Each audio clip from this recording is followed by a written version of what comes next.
catch this for me later. Hey, future Jeff. Here you go, my friend. All right. So guys, notice every single person who created a confidence interval, we all use the exact same population, correct? Yeah. And I mean, look at all the variety of freaking intervals. Oh no, did it change? Oh, it changed. Oh. All right, it's okay. I got this one. You're okay. Ooh, I got another chance. Okay. Yeah. So you can see yours up here. I'm almost certain none of them are the same, which would be really freaky if they were. It would basically be evidence that somebody just copied right off of somebody else. What's yours? I'm sorry. Here? Yeah. Wait, so what's your interval? Oh, that is your interval. And okay, so your mean was this. Oh, wait, you're here? Yeah. Your mean was 80.25. You're good. So your mean is 80.25. And then your interval is, okay, gotcha. All right, so this still will work. This actually, I'm happy. I don't know why I'm upset. All of us made 90% confidence intervals, correct? Yeah. So how many of our intervals, theoretically, should catch the real mean of the population? All No, come on. We all made 90% confidence intervals. 90% of them. So 90% of them should catch. Yeah. Which means how many shouldn't? 10%. 10%. There's 20, how many up here? Well, 25 up here right now, right? What's 10% of 25? Oh, there was my like age puberty. 10%. 10% of 25 is 2.5, right? Yeah. So I would expect around 2.5 intervals, right, on average, to not contain the actual average. The very last question asks you, did you find evidence that the actual population average is not 80, what is it, 80.297? That is the population average of all those grades. Are you with me? That's the average. These two people would have answered that question, yes. Is there evidence that it isn't that? Why are these two intervals, why are they evidence that the mean is not 80 point whatever? Because it doesn't contain 80 point whatever. Now what's really funny is you guys are putting these up, I'm like, there were a few that were, where's a couple that were really close.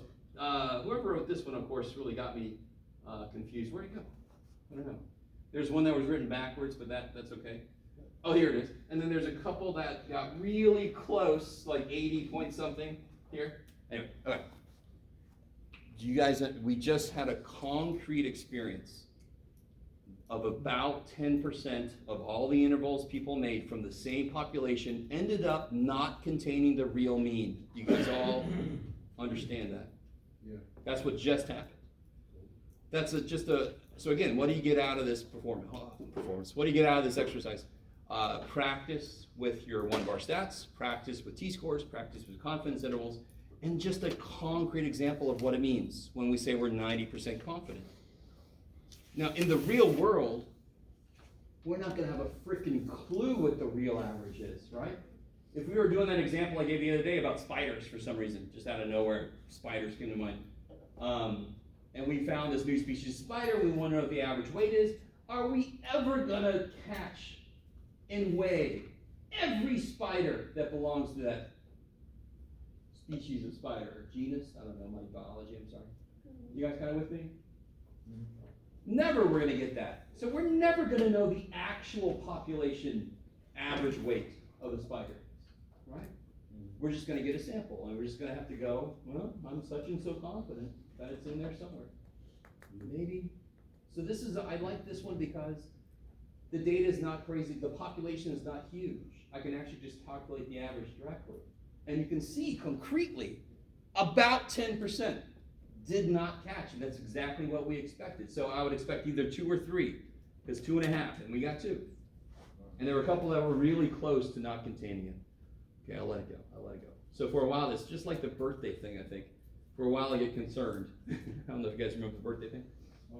So as you guys are putting it up here, I'm like, no, damn it, no, damn it. Okay. All right. So that pretty much closes the door on chapter 8. Do not get too excited because we're about to get into chapter 9, right?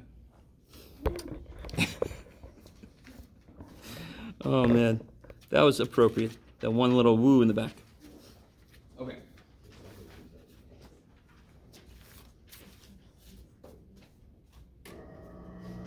So, chapter 9 is all about testing a claim. With a confidence interval, I could sort of test claims. Just like I said a minute ago, everybody's confidence interval was not good enough evidence that the average is less than 80. These two would, right? You guys with me? These two would be evidence that the average is less than 80. The problem with confidence intervals are they're not really built from a truly normal distribution because they're built from X bar in the middle. And what's in the middle of a normal distribution? What should be in the middle of a normal distribution? Mu, right? So there's a bit of give and take, there's a bit of leeway given there. So what we're about to create is the standard process for testing a claim. So what do I mean about a claim? So one example I like to give is, let's pretend like I create a new drug, a new pain reliever that specifically targets headaches related to statistics homework. You guys all with me? Is anybody with me? Okay. What would I want to do? What kind of study would I want to do to see if my pain reliever is something that would actually sell? What do you think I need to be able to say in a commercial to make my pain reliever stand out? Yes? Guaranteed or money back. Yeah, I won't do that. Guaranteed or money back. What kind of study could we do? What would you like a pain reliever to be able to do? Relieve your pain is good, but given that they do that, what would you want it to do on top of that? Well, given that they relieve the pain, given that they work, what would differentiate between the pain relievers? No side effects. No side effects is good. Same thing. What about how quickly they work? What if I create my pain reliever and it works quicker than any of the Tylenol or whatever? You guys all with me? Oh, yeah.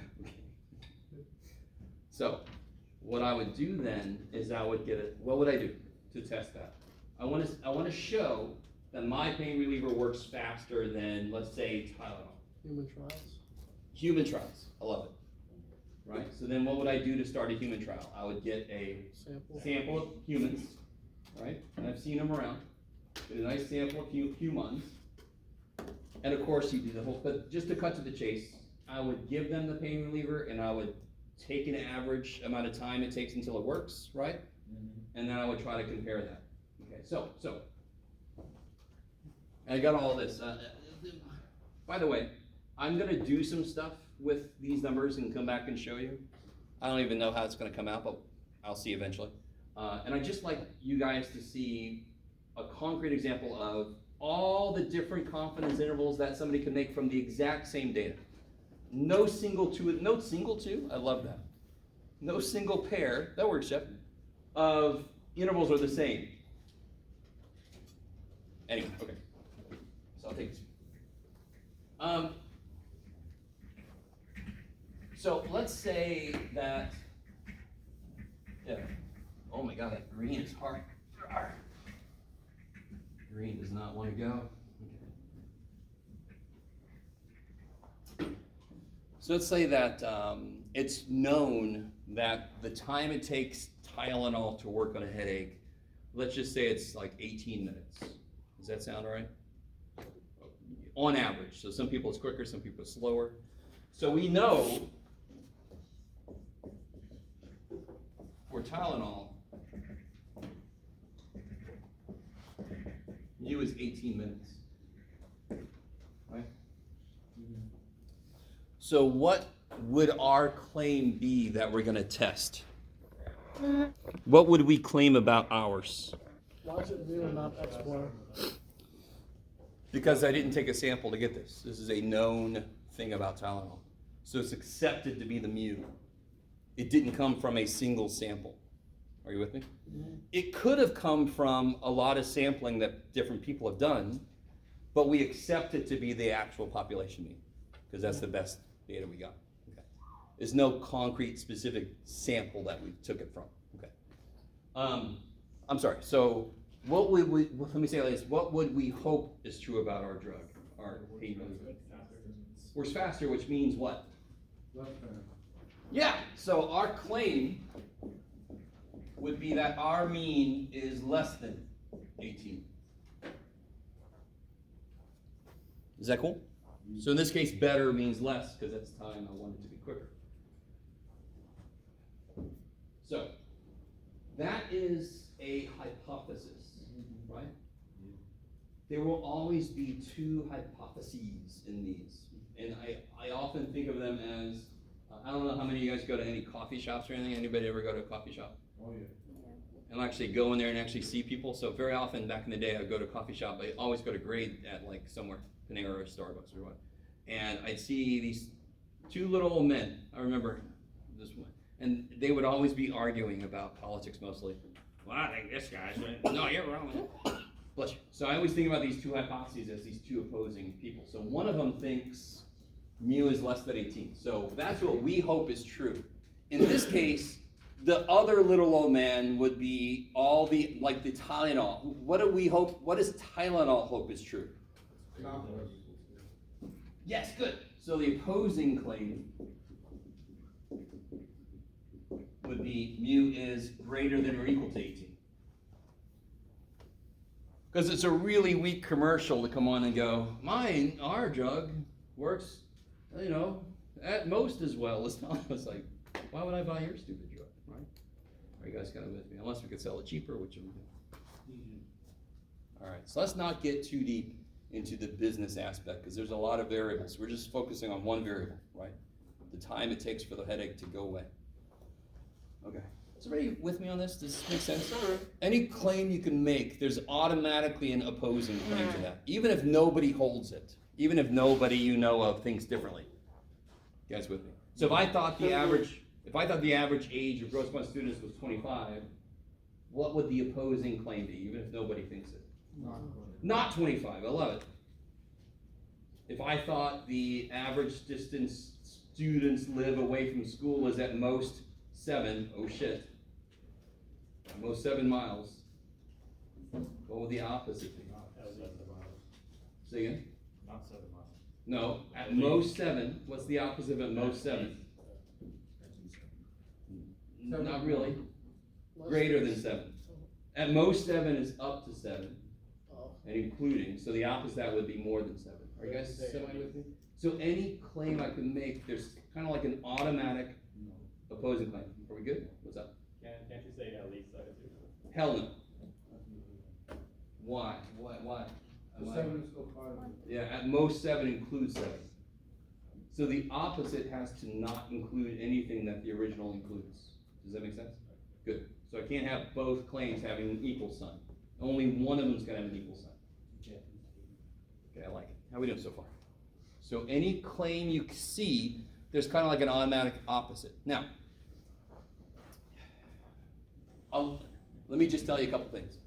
When I learned the hypothesis test, which is what these are called, hypothesis tests, mine had 8 steps to it. I have whittled that down to 5, right? So there's still 5 freaking steps in this thing.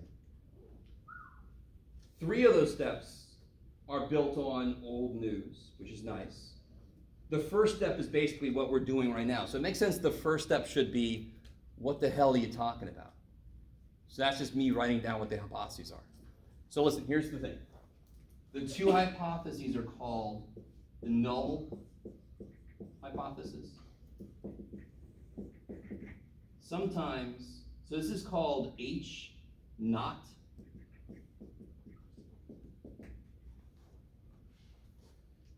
I sometimes will affectionately call it the hope, but it's H naught, it's the null hypothesis, right? Okay. And then we have an alternate hypothesis. hypothesis. And I will say this, I will sometimes not catch this in time. I used to teach out of a textbook that called this H1, but I kind of prefer it to be called HA, and I think this book uses HA. So we have the hos and the ha's, right? Okay. I like it. Now, real quick, I gotta kind of like do a little back and forth here. Yeah, so, all right, let me say this. The null, and by the way, I've got a handout that's got a lot of what I'm saying right now kind of like on it. Still take freaking notes, but I got a handout that you can kind of reference. The null hypothesis must be a statement that includes an equal sign. And the reason that is if I took a sample of Grossmont students, could I prove the average age was 25? So let's say we took a sample and we get an X bar exactly 25. Is that evidence that the actual population mean is 25? Of course not, right? Sample mean can have all kinds of variation in it. Does that make sense? But could I use a sample to show evidence that the mean does not equal something? Of course I can. I want, the way we set this up is that any statement that ends up next to this guy is one that we can actually show evidence for. And what I just said was, and I think you would agree with me if you thought about it, everybody, I cannot show evidence for equal to. Just using a sample, I can't show evidence for equal to. Are you guys with me? So if somebody came here and said, I think the average age of Grossmont students is 45. And you're like, okay. Assuming you're right, let's go take a sample. Average age, 22 or whatever. And you look at them and like, what do you think now? I'm wrong. Do you see what I'm saying? So I can show evidence that a mean is not equal to something else. But I cannot show evidence that a mean equals something. Because whatever I get for a sample mean, it might be close, but it's not necessarily equal to, right? Okay, maybe. So in this case, for my claim over here, where would my claim go? Which place does it go in? Yes, because this guy's got to have an equal sign. So my claim does not have an equal sign. I'm going to put it next to the ha, right? What's this going to be then? It's automatically the opposite of this, and we already wrote that down. Kick-ass. So your claim could be anything, right? If my claim was the mean equals 11, where would that go? HO or HA? HO, because it's got an equal sign, right? And then the alternate would be, what's the opposite of equal to? Not equal to 11, right? You guys see what I'm saying? If my claim was, it's at least 11, what's at least mean? 11 over. True, so what's it mean mathematically? What's it look like? At least 11.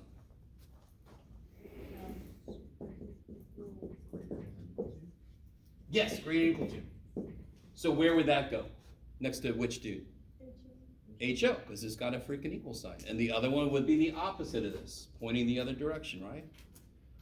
The reason we did that is because I can always look to this guy to figure out where evidence has to show up. Now, before I even wrote any of that shit down, if we made the drug, all of us together, right? We're all doing the more legal version of Breaking Bad, right? We're not making a meth, we're actually making pain reliever, which is not, anyway, whatever. Right, we're all doing this together. What do we hope would happen with our sample? What do we hope would happen? We were gonna mean that was less than 18. But, so if we assume 18 is the mean, where would we want our sample to show up? What if we got a sample mean of 17.9? Does that mean we're good? Good. You sure?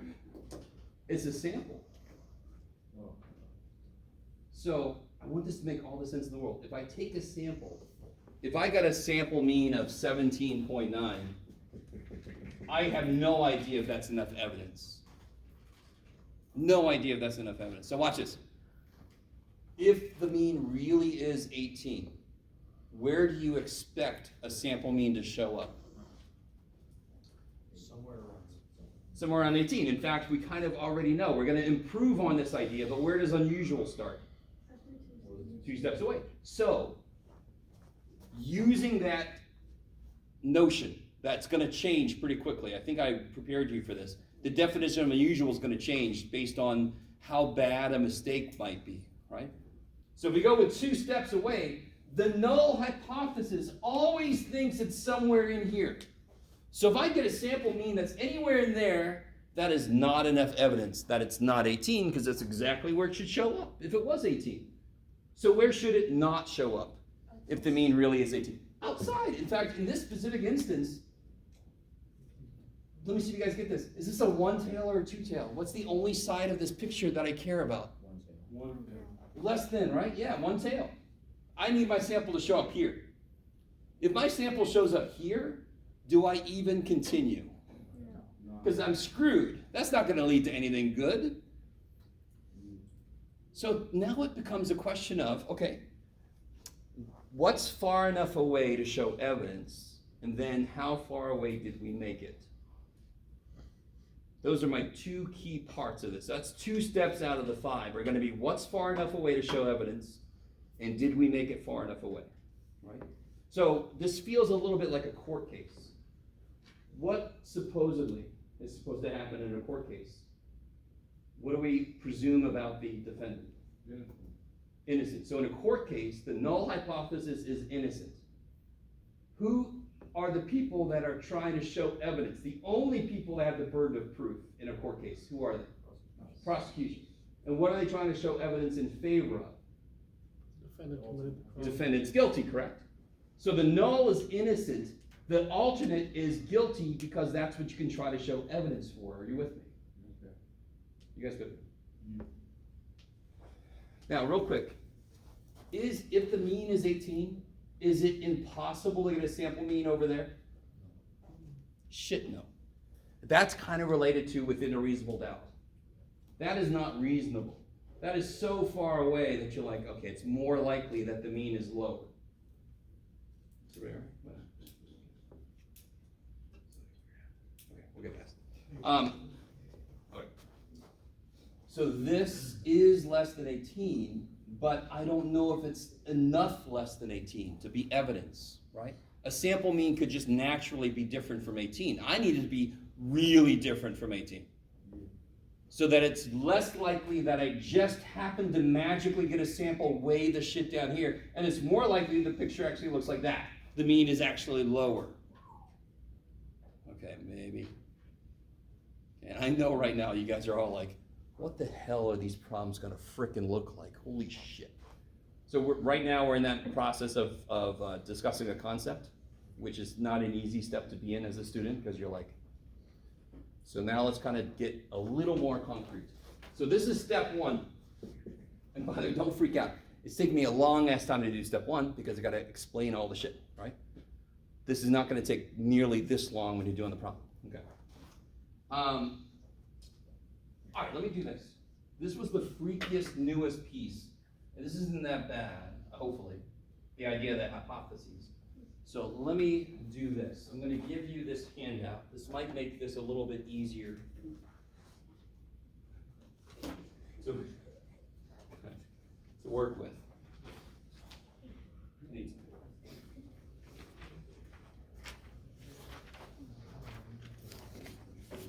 This is a handout I would have sitting next to me as I was doing the homework, because it explains all the steps.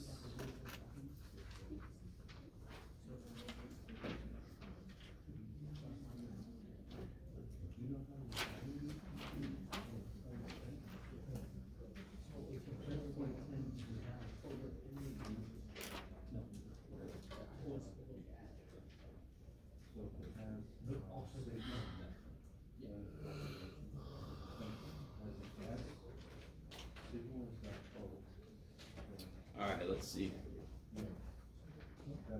Don't get too far ahead of me.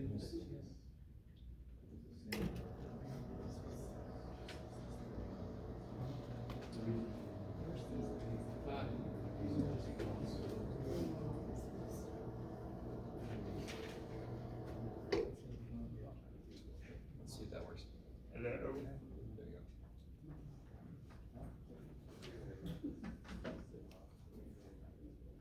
go. Oh, no. All right, so read through that real quick, if you haven't already. Read through the problem we're facing here.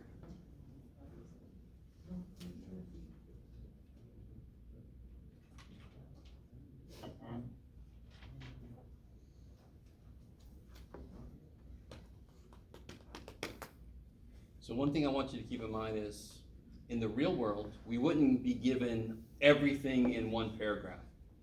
We would start with what? What would be the very first thing we would come up with? Before I start to do any test, what do I have to have? A claim. I have to have a claim to test. So I want you to notice something. Don't you already know the sample information from the setup? You have to. But that's not going to come in until step 4, right?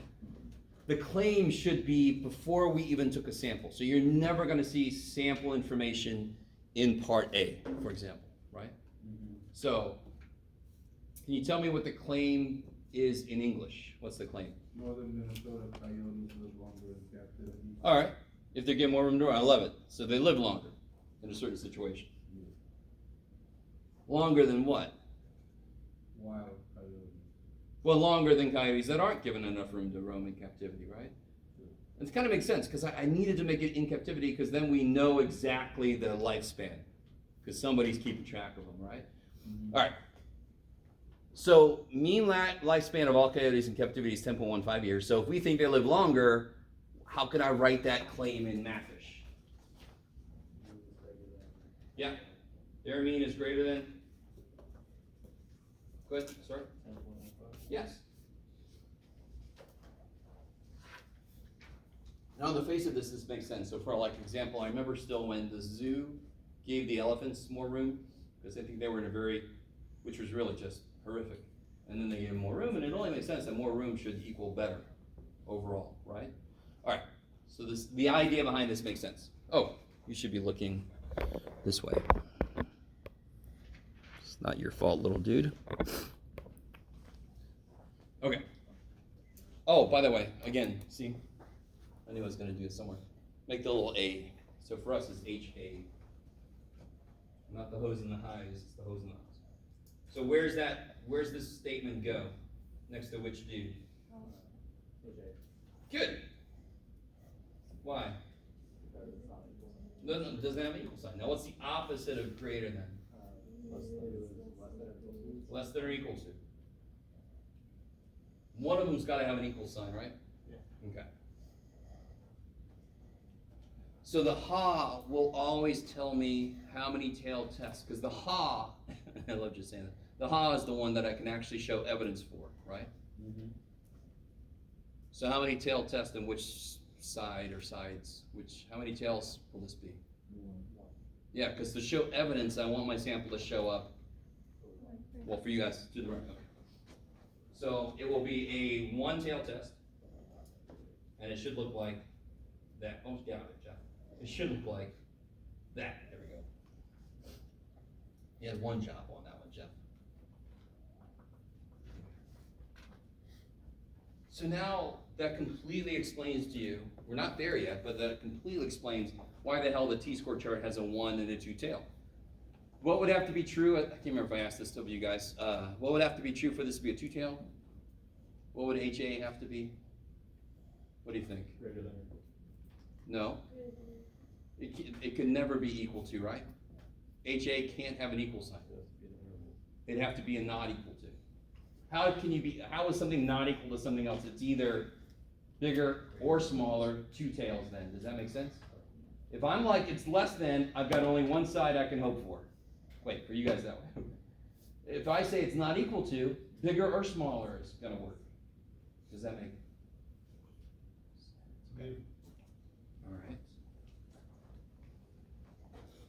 Some of you guys are still looking at me like, someday this guy's gonna make sense. Part B should be expected. You knew this was coming, right? Some of these I'm gonna be able to use Z-scores. Some of them I'm gonna have to use T-scores. Now I made it really silly obvious which situation? We need two things here, correct? What tells me I could do something? What do I have to have true so I know I can do something? Either that or it says normal. So I need a normal distribution, right? It doesn't say it's normal, but what's true? N is, the N is 41, which is bigger than 30, so Chicken Lettuce Tomato says go for it. Sorry, central limit there.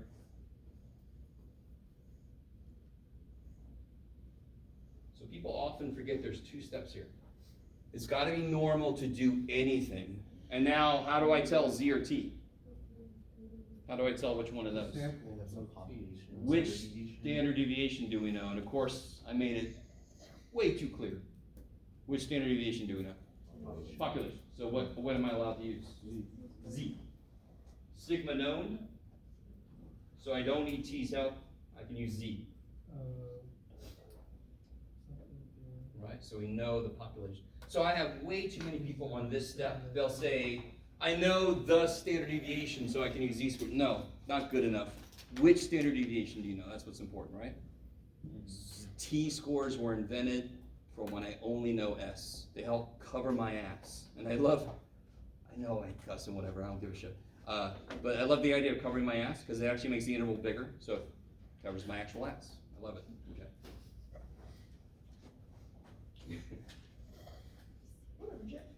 So look at part C. So now I know alpha is 0.01, but this was a how many tail test? And I know it's over here, right? Can you guys look up what the Z-score would be using your T-score chart, please? So one tail test, alpha is 0.01. Don't say anything out loud yet. Let everybody look it up. So look at your T-score chart, alpha is 0.01, one tail test.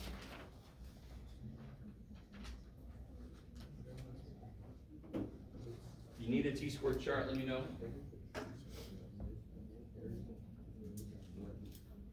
So which column am I looking at? 1, 2, 3, 4, 5? Oh, dissension in the ranks. What was alpha again? 0.01. How many tails? So 0.01 in one tail, right there. Now you guys have the complete idea of why this is set up the way it is. Hypothesis test could be 1 or 2 tails. Alpha is the area in the tail or tails. Confidence intervals just happen to always make 2 tails. So 0.01, one tail, go all the way down. And if you get something, 2.326, right? Ah, if you stop, you get a T-score. What did we say we could use? Where did Z-scores live on this chart? Where do they live? At the bottom. So just remember, if you stop, you get a T-score. If you go all the way down, you get a Z-score. So you gotta know going in, which score do I need from this chart, right? You guys see that? So that's why I didn't stop at 40, because then that would have given me a T, and I'm not supposed to use T. Okay. All right, Jeff. So this will be 2.326. Now, let me explain really what this is. This is a refinement on our unusual starts 2 steps away. Since they told us to use alpha 0.01 for whatever reason, unusual now starts at 2.326 steps away. Up. You guys with me? So 2 is just sort of like the normally expected, and I think I've told you guys like 95% is the standard kind of confidence interval most people use. And that translates to 2 steps away roughly. So that's why we use that for unusual. This is just being more refined. So let me ask you this. There's a problem I like to give, like trying to prove to the fire insurance that your rate should get lower because they built a new fire station near your house. You guys kind of with me? So if you wanted to submit evidence that your rate should go down, their alpha is going to be stupid small. They're going to want you to not pass. They're going to say, okay, show me evidence to alpha 0.005. Does everybody understand why that would make it hard to kind of show evidence? I'd have to find evidence that was so far away from what's normal that they would only have 0.5% in the tail. 0.005, right? So depending on the situation, I can change alpha from the standard that gives me 2 steps away is where unusual starts. I can change it. So in this problem, for whatever reason, I was told alpha had to be 0.01. So that's where my evidence starts. So if I want to show evidence that it is true, I need to find a sample that is in here. Okay. This is not immediately obvious, but it is built on everything we've done so far. Right? So let me really get you guys to understand. Remind me, I'll say it nicely, the null hypothesis. Where does it think the mean should show up, the sample mean? Low or equal to 10 points. So it thinks it should be around the middle. So if I assume, we always assume the mean actually is 10.15 or whatever that is from the claim. We always assume that is the actual mean. So then the null would think it's going to show up in here, right? The null would think it shows up in here. So if we find a sample that's out here in this little region right there, does it look like the null is right, or does it look like the null is wrong? Yeah, it looks like the null's wrong. He's the guy that thinks it's supposed to show up in here. You're almost tall enough, Jeff. Right? So if we get out here, I can reject the null hypothesis, right? Because he says, what does he say? He thinks it's less than or equal. He thinks it's supposed to be around 10.15. So if we're like way up above, no, it looks like that guy's wrong. So, is this making even just a little bit of sense, you guys? Yeah. So the null always includes an equals, which means it thinks it's going to be in here somewhere. If we get up here, what can we do? If I get, oh, of course, one quick little thing. Do you guys agree with me there's already a z-score on the paper? It's right there, right? Do you guys understand? To test this, I have to calculate a z-score from my sample. And then I can see if it falls here or if it falls there. Does that make sense? Bless you. So, your weird-ass teacher made this up himself. He calls it z star. Z star is the one I get from my sample. If z star is bigger than 2.326, remind me what that means about the null. Does it look like he's wrong or does it look like he's right? Wrong. Looks like he's wrong. Because he's the guy that thinks it's somewhere towards the middle. Which means I can then reject the null. If my z star, if the z-score I calculate, if my sample shows up in here, it looks like the guy who thought it should be here, it looks like they're wrong. I can reject them. If z star is greater than this, reject the null. Or sometimes called reject the null. So, do what you will with that. What does that mean about the other statement? If I can reject what this guy says, and here's where we've got to be a little careful with the wording, and you're not going to know it yet. How do we feel about the HA? Exactly. We never accept it, though. We don't. Because we didn't prove it, did we? We showed evidence. We showed evidence that we can reject the null, and we showed evidence that we can support the hot. We never accept shit. In fact, in a court case, do they ever find you innocent? What do they find you? They either find you guilty or not guilty. Now, what's funny is, that's a legal idea. Innocent would mean they've proven you're innocent. Not guilty means that we didn't get you this time. We couldn't say you're guilty yet. Do some more shit, we'll get you. I don't know if you guys understand the difference. A court case cannot prove somebody's innocence. It cannot. But it can show evidence within a reasonable doubt that somebody either did it or the evidence doesn't come up to snuff. Are you guys kind of with me? So that's why we say specifically not guilty. So if I don't get into that region, I fail to reject the null. I fail to support the ha. So you can only ever reject the null or fail to reject it. You can only ever support the ha or fail to support it. That's kind of like saying not guilty instead of innocent. Maybe.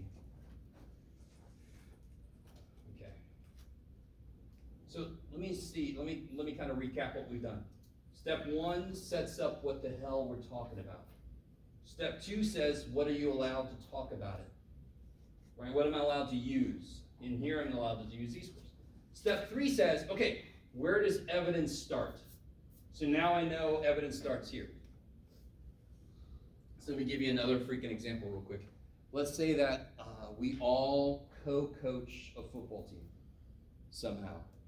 Everyone in this room, we all co-coach this team. And this team is freaking slow. Anyone watch any sports? Don't you want at least one person that's kind of fast? Maybe a fast receiver would be great, right? Or a fast running back, right? Or if he's not fast, you want to be just a big tank. But you want somebody who's fast at some point. So what would we do if we're in that situation where we need to find somebody who can do that? What would we do? What would we do? Yeah. Scout. And we get a big group of people maybe, right? That wants to join our team. Wouldn't we set up a benchmark? Maybe we'd have them run the length of a football field, 100 yards, and we'd say you have to do it within this much time. That would be evidence to us that you should maybe be on the team, right? You guys kind of follow? Like the NFL Combine? Say again? Like the NFL Combine? Sure, exactly, right? Some kind of a test to go through. This is just like that benchmark. The sample we take, it's got to surpass this to be evidence that the null is wrong. Okay. So, what are we talking about? What can we use to talk about it? Where does evidence start? Did we find enough evidence? Right? So can somebody tell me anything about the sample in this problem? Tell me anything about the sample. Oh, by the way, Lance, coyotes? Yeah. Or insight. Anybody tell me anything about the sample? Anything? Good. Sample size is 41. Oh, my poor little pencil. What else? Tell me anything else about the sample. I want somebody to say it's a bunch of coyotes. As a mean of what? 12.45. I like it. All right, now tell me something about the distribution of all coyotes. I know that the standard deviation is what? Can you scoot the page down a little bit? So I'm sorry, where am I at? Oh, shit. Please tell me when that's happening. I don't like overhead, to be honest, but oh well. Shit, get over here. Is that better? Can you guys see this? Yeah. I don't know where my pens are. I'm using pencil, which normally doesn't show up too well. All right, now real quick. Did we take a sample? In the context of this problem, we did. Are we talking about the sample means? Yes. Totally. So what's got to change always? Standard deviation. So that's just a part of this, because we're always going to take a sample to investigate a claim, right? 4.27 divided by square root of what? 41. 41. Coolness. Oh, it's the wrong sheet. Holy shit. Oh, where am I? What is that? What do you guys get? 0.6. 6. Oh, it's so close. Okay. It's not even the right number, by the way. It's 616, not 666. But you know what? Sure. Okay. So now I can calculate my z-score, and I call it z star just because there's already a z-score. I want to kind of differentiate the two. So it's the same old formula. What was our data? What was our mean that we found? 12.45, right? Yeah. Minus this. So there's so much about these things. Have you ever heard the statement, okay, assuming you're right, look at that shit, right? Assuming you're right, look what that guy just did, right? Yeah, so it's like showing a contradiction to somebody's assumption. So what we always do with hypothesis tests is we assume the claim number is the middle. And then we're trying to show a contradiction. So assuming that 10.15 really is the middle, if we get we go, look what we just did. If we get really far away from it, look what we just did. That can't be the middle, because we just contradicted it. If it was the middle, we should get close to it. So what is all that about, Jeff? I don't know. Oh yeah, so we assume this is the real mean. So our data minus the middle divided by the appropriate spread. Z-score formula never changes. Our data minus the middle divided by the spread.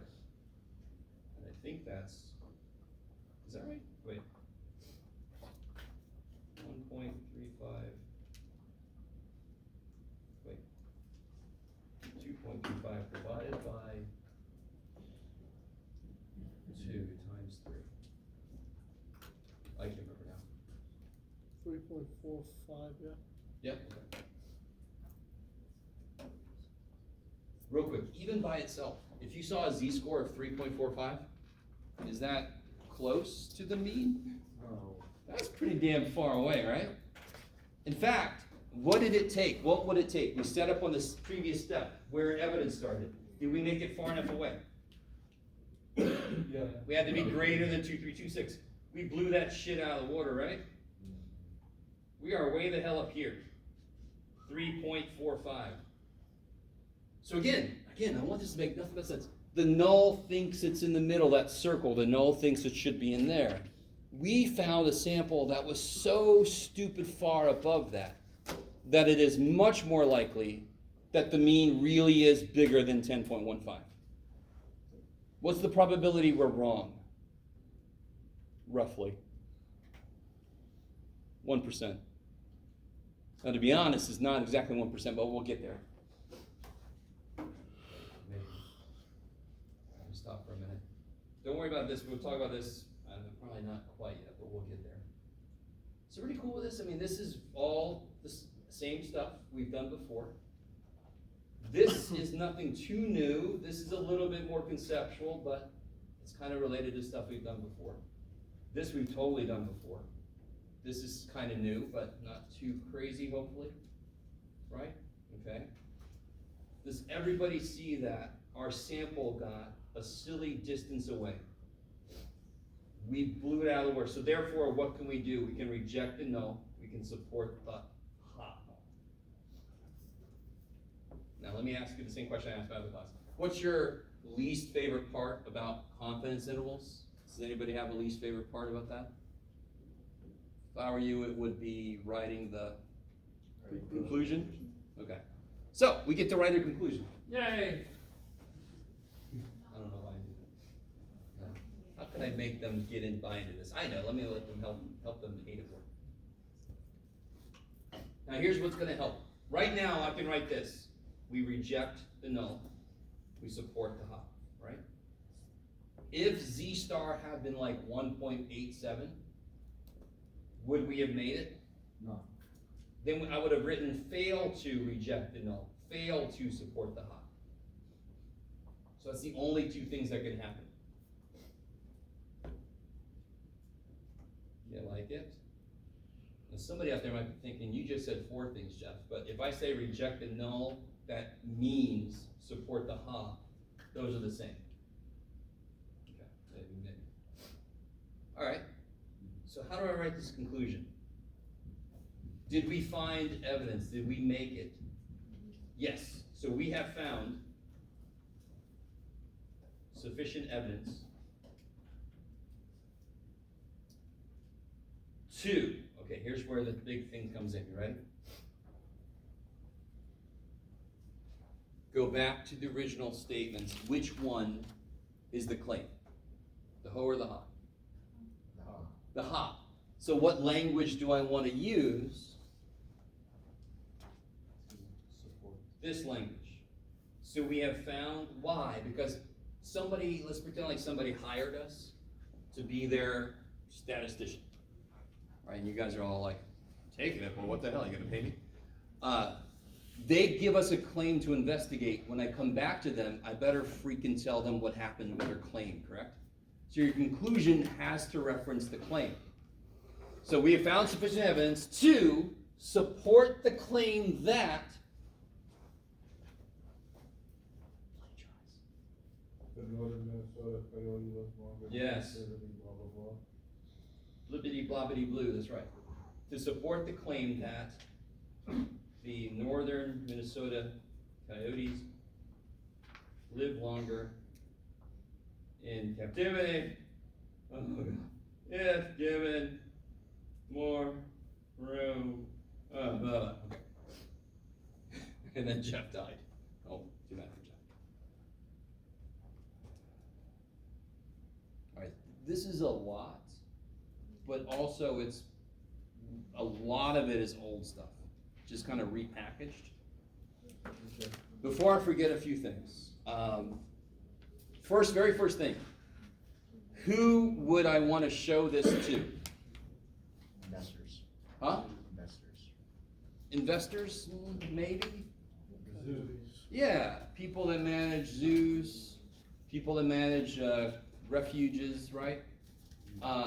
We could maybe even get more data about the size of the enclosures that were in our study.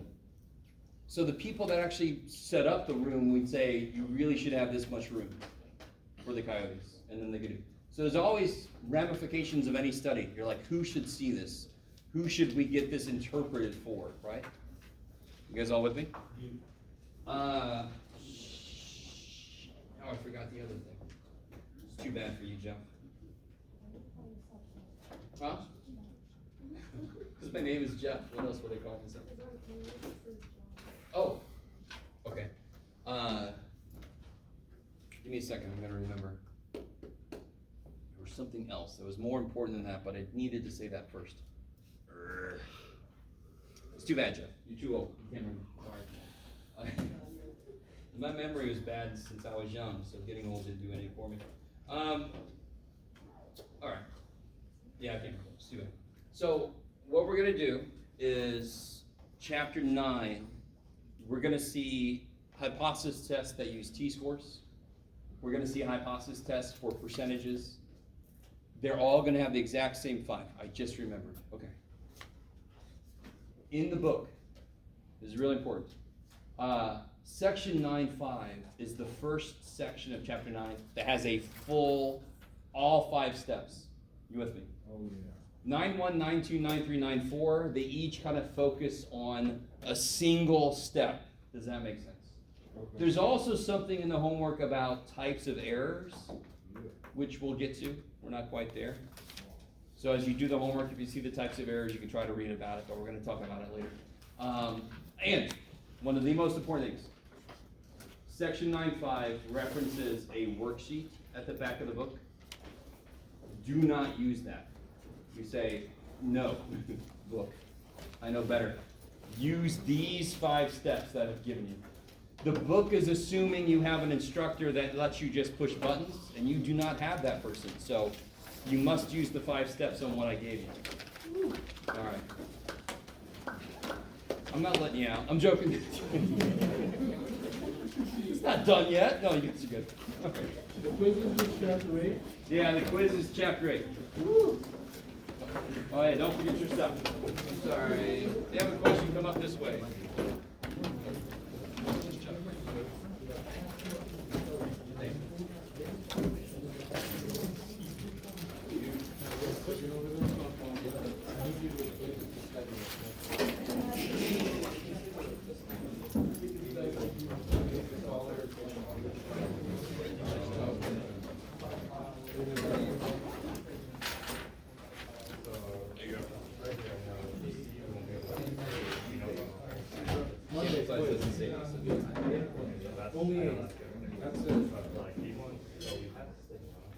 So then we can, and it's normal, so then we allow to use.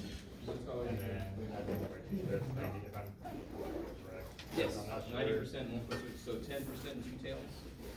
Okay, so how do I differentiate between one tail, like the Confidence intervals, always make two tails, always. Always. Yeah. 4 days. And then for this one, I need to find. Thank you. Oh, today's Monday. I tried before. So That's where you when- stop and you read your freedom. Okay. I guess we're just kind of regular. Thank you. Sure.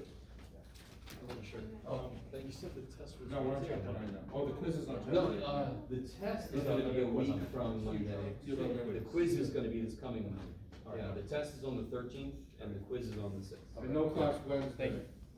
What? Just kidding. That's what I was trying to figure out, 'cause like, we still. That's your own, if you wanna not come, it's college. Uh, Give yourself a holiday I whenever was you need doing to. 1.8 tonight, and I feel like I was doing a lot of writing. Is that supposed to be? 8.1? Yeah, 8.1. Okay. Yeah. Yeah.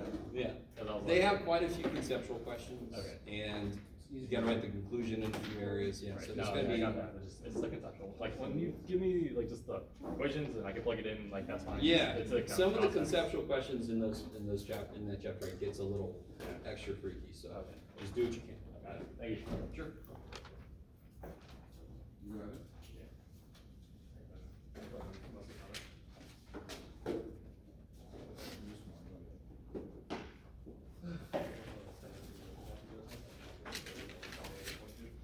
Hey, as long as you get an A. I'm still recording, that's awesome. Shut up. Ron, what happened? Poor little phone. How you doing?